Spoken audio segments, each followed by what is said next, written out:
Buenos días. Estamos platicando aquí con el doctor Horacio Cano. Eh, Él es profesor investigador de la Universidad Michoacana San Nicolás de Hidalgo. Y bueno, pues no sé, que nos platiques algo más de tu formación, porque a mí me fascina escucharte, porque eres un hombre muy pulcro para escribir y además para hablar. Entonces sí, para mí Ya me estoy siempre me ruborizando, dejas ¿no? boquiabierto. ¿Qué más de tu malformación? Bueno, yo soy biólogo de origen, ¿no? Egresado aquí de la Universidad Michoacana, y luego hice una maestría en bioquímica vegetal y un doctorado en ingeniería genética de plantas en el CIMBESTAB del Politécnico Nacional. Entonces soy biotecnólogo, ¿no? Me puedo definir de esa manera, ¿no? Bien, Horacio, mira, ahora que anda esto de los transgénicos, y así como lo habíamos platicado en otras ocasiones, a veces se manejan cosas que no son tan ciertas, ¿no? Yo empezaría, quisiera preguntándote, más bien, eso incide, por supuesto, en lo que comemos.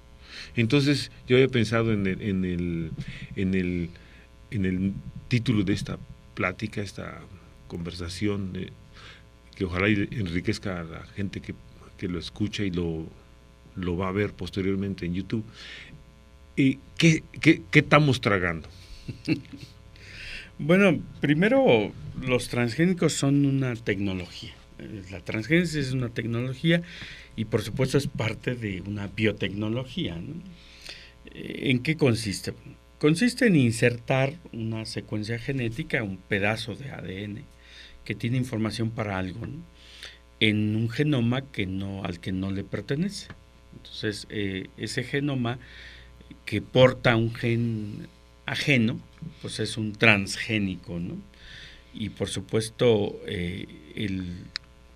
el interés de hacer esto es para que el organismo transgénico, el receptor, produzca algo que no producía en general.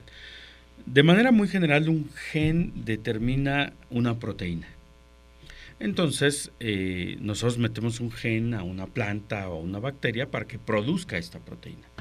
Por ejemplo, la insulina que utilizan los diabéticos es insulina humana, pero no podemos andar sacando la insulina a cualquier humano que pase por ahí, o ordeñarlos o sangrarlos para purificar insulina. Tradicionalmente, en los años 60, la insulina que se consumía era insulina de cerdo, porque aunque no lo crean, el cerdo es muy parecido a nosotros, a veces No somos demasiado, demasiado parecidos. demasiado parecidos. No, los cerdos son buena onda, ¿no? Son animales muy Son menos malos que interesantes, son nosotros. menos malos que nosotros, son muy interesantes. El asunto es que era una insulina de otro o especie, de otro organismo, y nuestro propio organismo lo reconoce como algo ajeno, y entonces activa el sistema inmunológico contra esa insulina. Parte de la diabetes tipo 2 se produce por un problema de reconocimiento inmune a la propia insulina. Entonces la insulina de cerdo no era realmente una solución, a lo largo del tiempo se convertía en un problema. ¿De dónde obtener entonces insulina humana?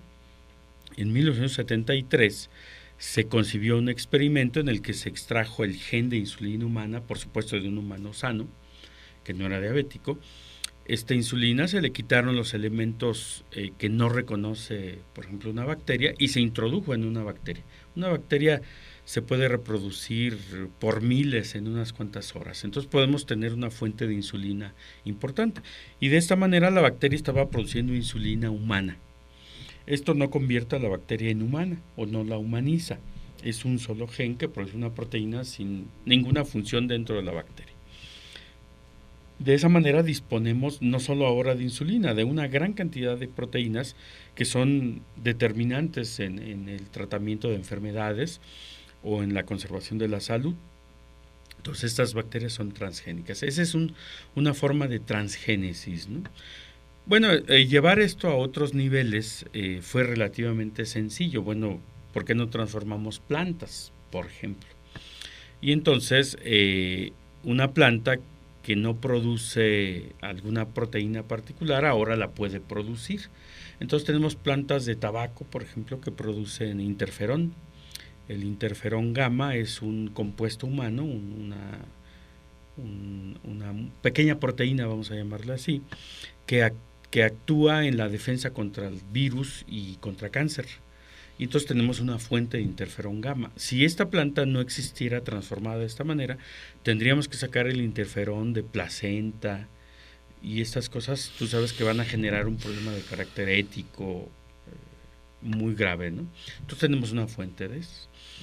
El asunto es que esta tecnología, que ha probado ser muy poderosa en muchas condiciones, pues generó otra tecnología ya de la agricultura masiva, ¿no?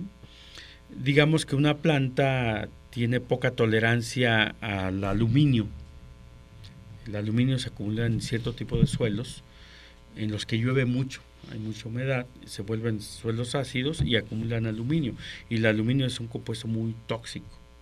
Entonces, bueno, los biotecnólogos, estudiando por qué había plantas más tolerantes al aluminio que otras, encontraron un gen particular de la citratosinasa, que se vio que cuando se producía esa proteína, se captaba aluminio y las plantas podían resistir a altas concentraciones de aluminio, pero además lo captan y pueden descontaminar o decontaminar el suelo.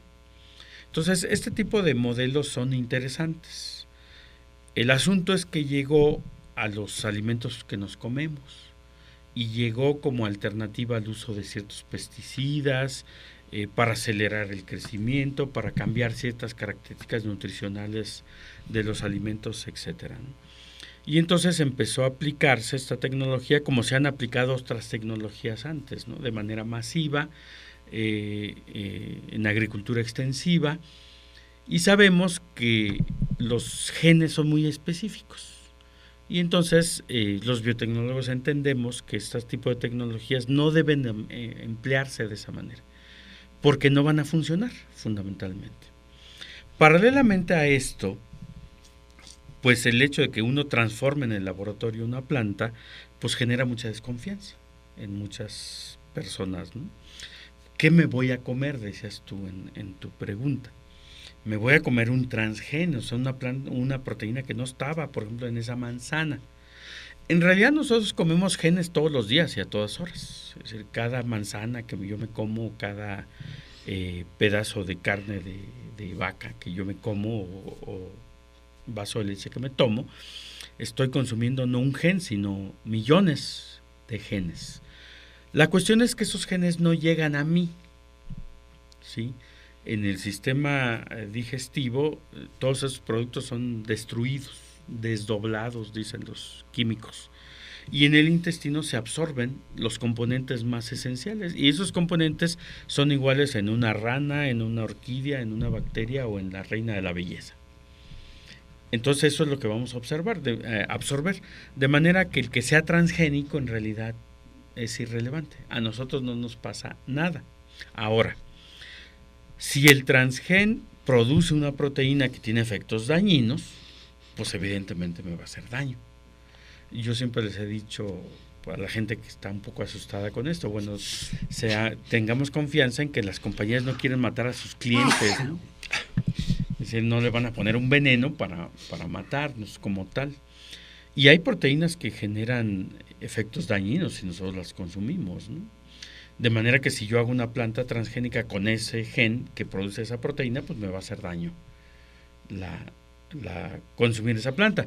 Pero si queda claro, lo que me hace daño no es el transgénico, es una proteína en específico. Entonces, ¿qué tan masiva es esta agricultura? Bueno, hay datos muy poco confiables, ¿no? Las compañías reportan lo que quieren, ¿no? Y hay una gran cantidad de productos que ya están utilizándose tanto en la industria alimenticia como en la agricultura, que en realidad son motivo de manipulación genética por alguna razón.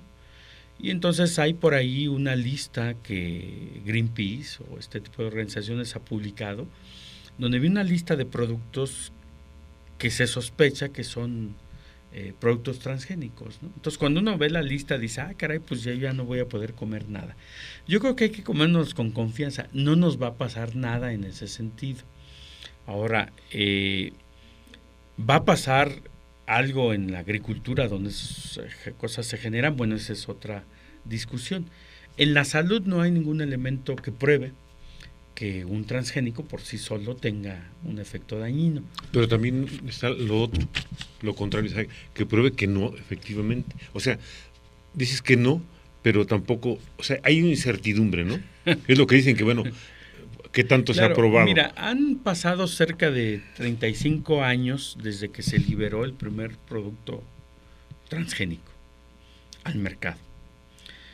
Y en esos 35 años no existe una sola prueba que demuestre que hacen daño por sí mismos, es decir, que la tecnología por sí es dañina, ¿no? Yo creo que no hay alimento más analizado por todo tipo de tecnologías que los transgénicos, curiosamente, lo cual está bien. Y no han podido demostrar ese punto. Ahora, que dentro de 80 años haya un problema, pues no podemos preverlo, ¿no?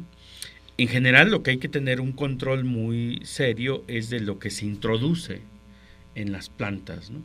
Hay un problema con la tecnología, o había un problema. Para saber si una célula está transformada y a partir de esa célula se reproduce el organismo completo, esto se llama cultivo de tejidos en plantas, pues hay que meterle un marcador. En tecnología se llama marcador de selección. Entonces lo que se hacía es, junto con el gen que nos interesaba, se le metía un gen de resistencia a un antibiótico. Y entonces pongo a las células que transformé en presencia del antibiótico. Y las que se mueran, pues es las que no estaban transformadas. Y las que sobreviven son las que están transformadas. De esa manera selecciono a los transgénicos. Entonces, una preocupación muy seria y a mi juicio correcta es, bueno, estoy metiendo resistencias a antibióticos a una planta. Y en mi organismo existen bacterias que pueden captar ese tipo de información y transformarse en bacterias resistentes a antibióticos. Entonces eso puede ser muy peligroso. Es lo que sucede cuando consumimos antibióticos sin ningún tipo de control. Y pues hay bacterias que son resistentes, esas bacterias van a sobrevivir, las otras se van a morir, y esas bacterias le pueden pasar su información genética a otras bacterias tal vez más peligrosas, que ahora se van a convertir en resistentes al antibiótico. Y esto entraña un problema de salud pública muy serio. Entonces, los grupos ambientalistas reclamaban que la introducción ahora en la alimentación de tolerancias a antibióticos pudiera entrañar un problema de salud muy serio, no por la transgénesis, insisto, sino por la forma en que estamos nosotros seleccionando, introduciendo eso al sistema alimentario, ¿no? Entonces, bueno, las compañías buscaron alternativas y ahora hay alternativas que se llaman rescate de marcador. Las compañías pueden, una vez que seleccionaron la planta que se transformó, extraer el gen de resistencia. Y entonces se quitan del problema, ya no hay resistencia a los antibióticos. Pero eso genera un problema mayor. Sí, ya no me hacen daño o potencialmente no son dañinas, pero ahora ¿cómo sé si lo que me están dando es transgénico o no? Porque el gen de tolerancia al antibiótico era utilizado para rastrear qué plantas eran transgénicas y qué plantas no. Entonces, por ejemplo, los grupos ambientalistas podían hacer análisis muy fáciles, incluso en el campo, y detectar la resistencia al antibiótico y saber qué plantas eran transgénicas. Como ya lo eliminaron, ¿cómo sabemos si una planta es transgénica o no? Ahora, como dándole una vueltecita a esto, bueno, efectivamente, eso es irremediable. O sea, los transgénicos, esa es una cosa que prácticamente va a ser imposible erradicar o eliminar, ¿no? Porque es algo que ya está funcionando. Ahora, yo caminaría más bien en el otro sentido. Es el problema de que unas cuantas manos, o sea, unas cuantas empresas están monopolizando, pues no sé, gran parte de la producción de alimentos en el mundo, ¿no? O sea, es primero el caso de los monopolios. Y el otro caso que yo veo también sumamente grave, es hasta donde uno alcanza a entender, es el asunto de los agrotóxicos, ¿no? Todo esto son dos cosas que van completamente ligadas. Unas en general empresas son las mismas compañías. Sí, sí. Y entonces la otra cosa que a mí me interesaría que abordáramos después del corte es el asunto de lo que se dice el exterminio de las especies originarios, o los que se han venido desarrollando a lo largo de miles de años algunas y otros de cientos de años, ¿no? O bueno, ha sido un desarrollo gradual. Entonces, eso quisiera que, es tres aspectos, lo del monopolio de los agrotóxicos y el impacto en las especies naturales. Y nos vamos bien. Un cortecito. Perfecto.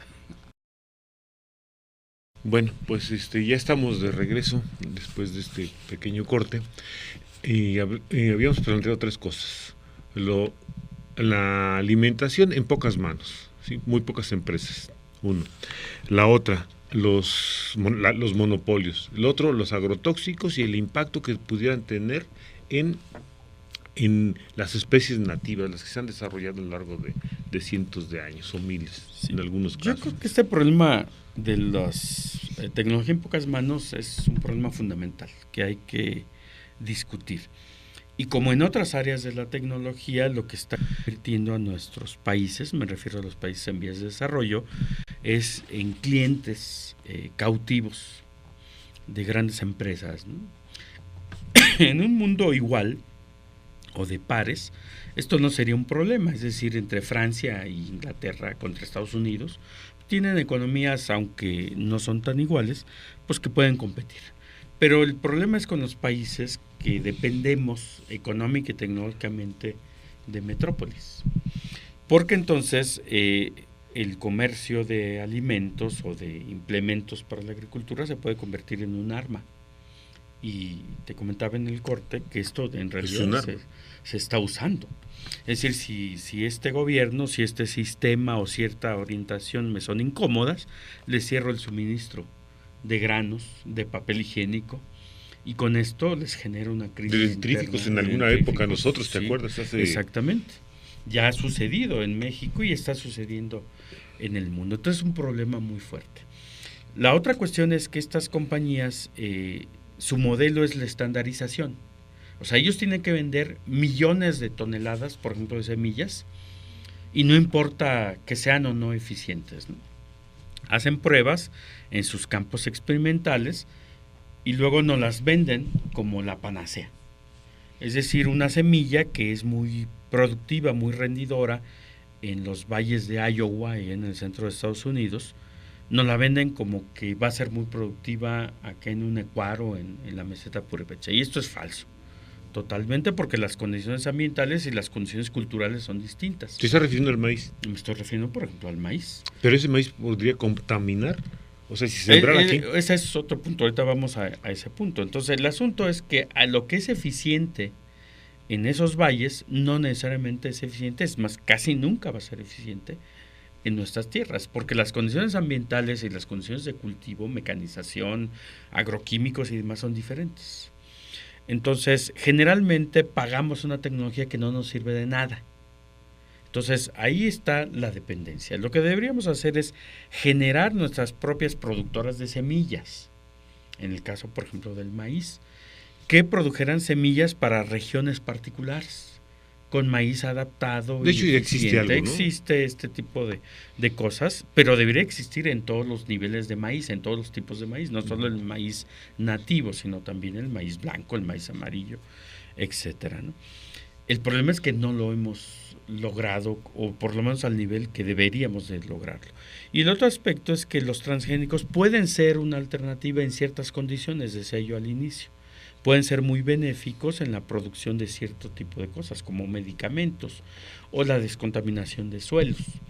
Pero ahí, en eso son eficientes, no necesariamente en la producción a gran escala. De hecho, lo que se ha observado es que los transgénicos que son muy eficientes y rendidores en condiciones controladas o en ciertas condiciones de cultivo, cuando salen al ambiente real, pierden esas ventajas.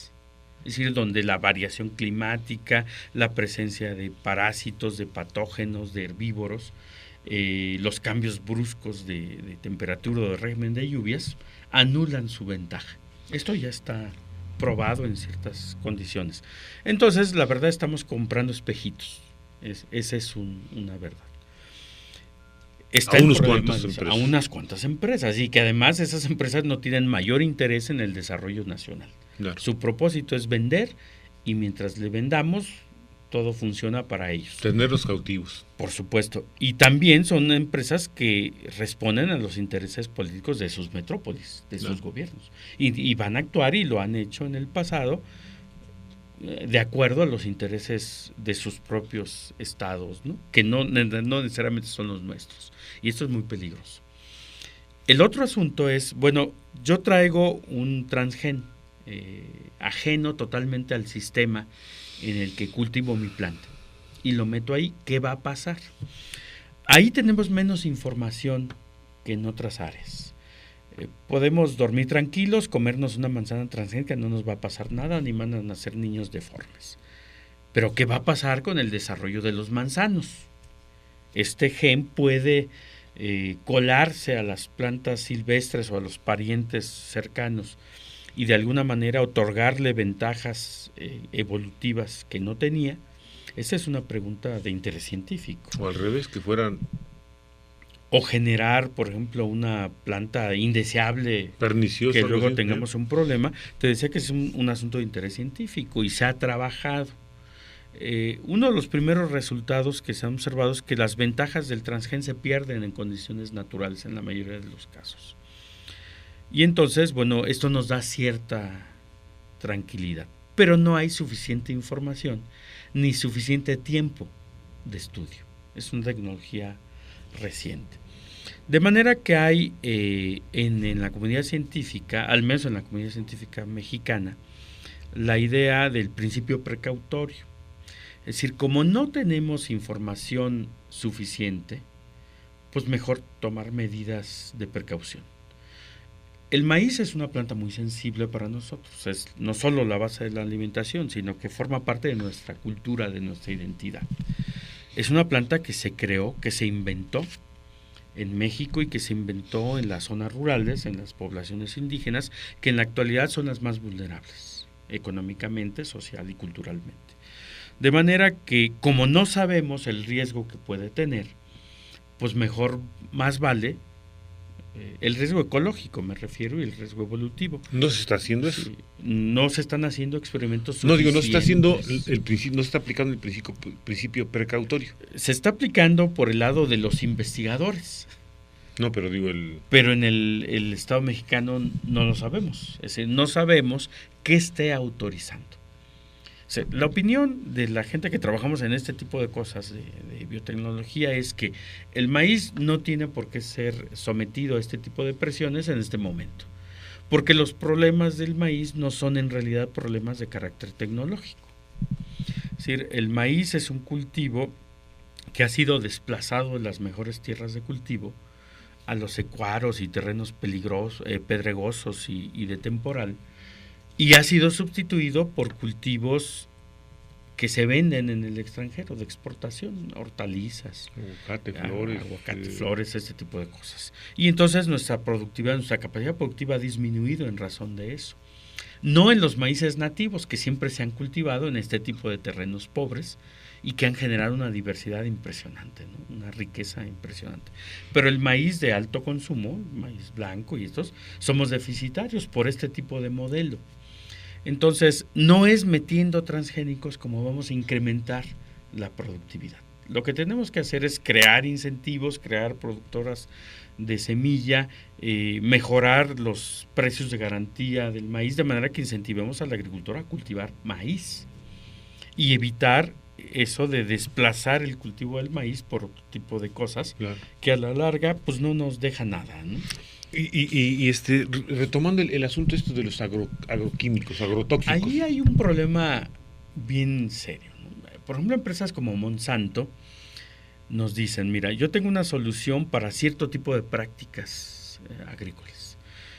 Los que han trabajado en el campo saben que suelen crecer plantas, le vamos a llamar en este momento mala hierba, que no son mala hierba, pues, pero vamos a llamarles plantas que no deberían estar ahí o que compiten encuentra nuestra planta. Entonces, tradicionalmente el campesino pues va y las corta, las arranca y mantiene durante cierto tiempo la salud de su cultivo. Entonces, Monsanto, en este modelo de agricultura estandarizada, nos dice, bueno, no pierdas el tiempo sacando plantitas a mano.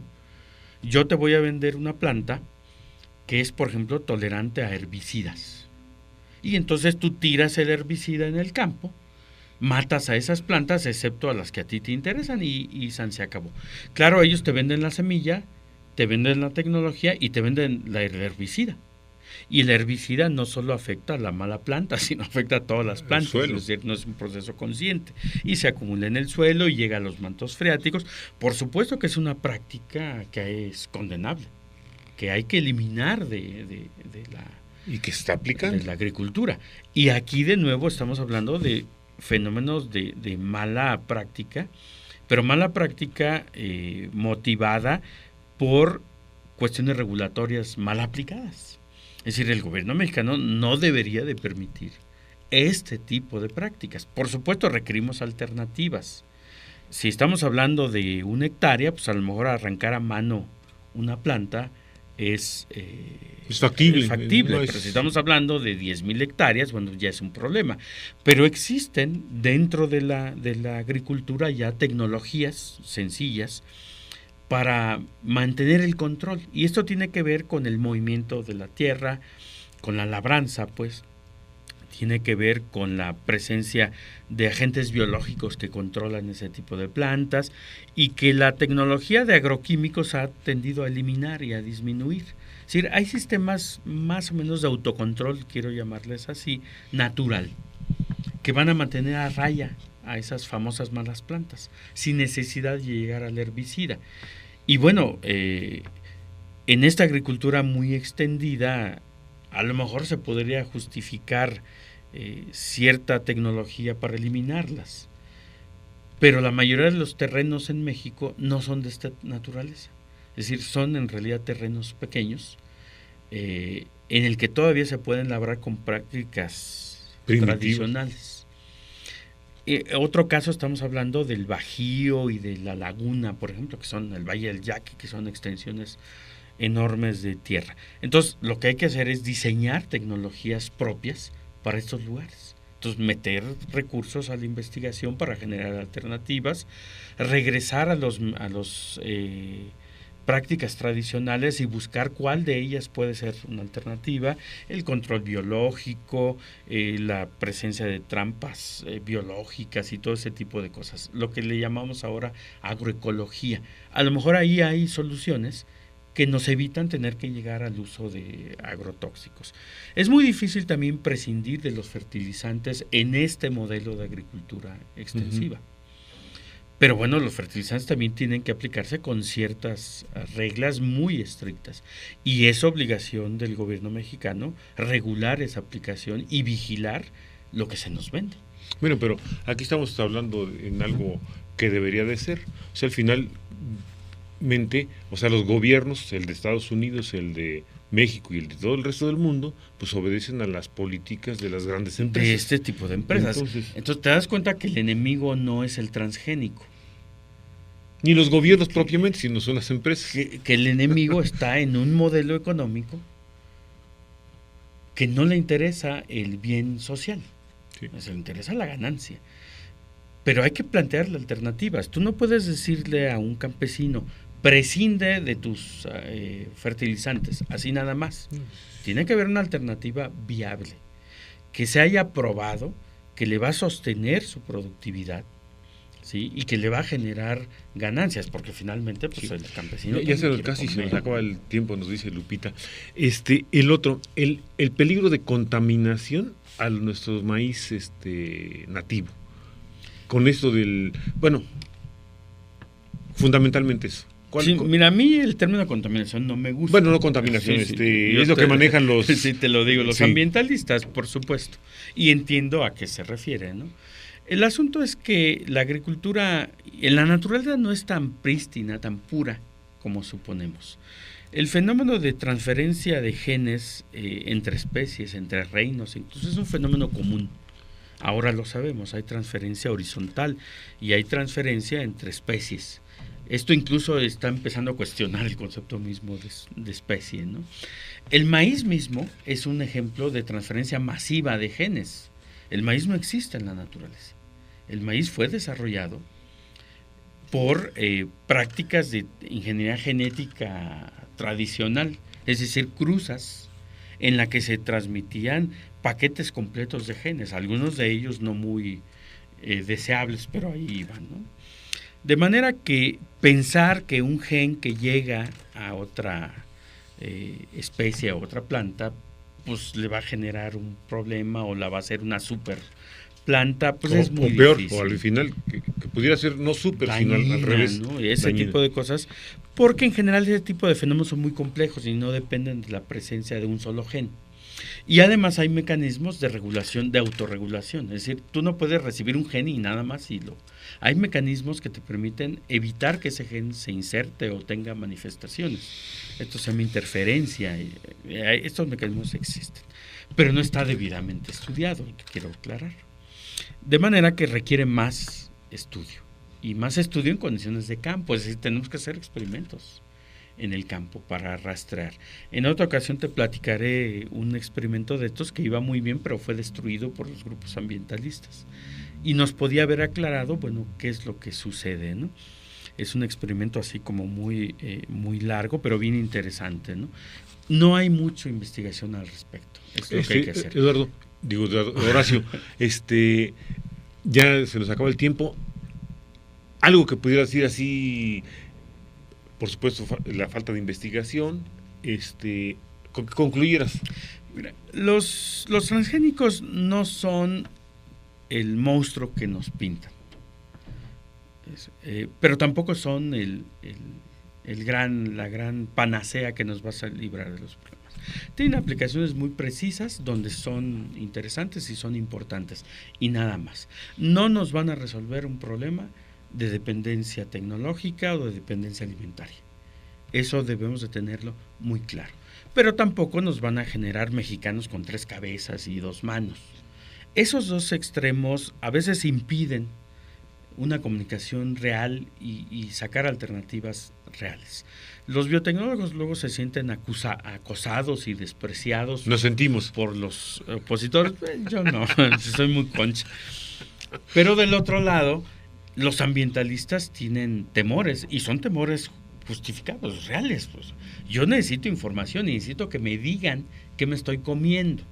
Entonces creo que debemos llegar a un diálogo real entre los expertos y la gente que tiene preocupación por el ambiente, que deberíamos ser todos. Qué bueno que hay esa gente. Qué bueno que existe, y qué bueno que se manifiestan contra compañías como estas que hemos hablado, porque de lo contrario, pues ya nos hubieran invadido totalmente. Donde no hay resistencia, pues se meten hasta la cocina, ¿no? Entonces, esto es importante, y creo que debemos ser muy, muy cuidadosos. La tecnología tiene bondades y tiene peligros, ¿no? Entonces, va a depender de cómo la usemos. Y creo que la decisión de cómo usarla, dónde usarla o no usarla, debe ser una decisión soberana, no impuesta por una compañía o por un Estado o por un interés extraño, ¿no? Nosotros somos quienes tenemos que decidir qué usamos, qué comemos, dónde lo sembramos, etcétera, ¿no? Eso se llama soberanía, y eso es algo que hemos estado perdiendo, no solo en la alimentación,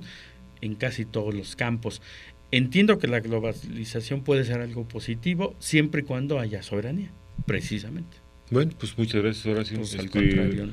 Es un gusto escuchar la forma tan fluida en la que te comunicas. Qué bárbaro. El té estaba muy bueno. ¿De qué sería? Bueno, gracias. Transgénico.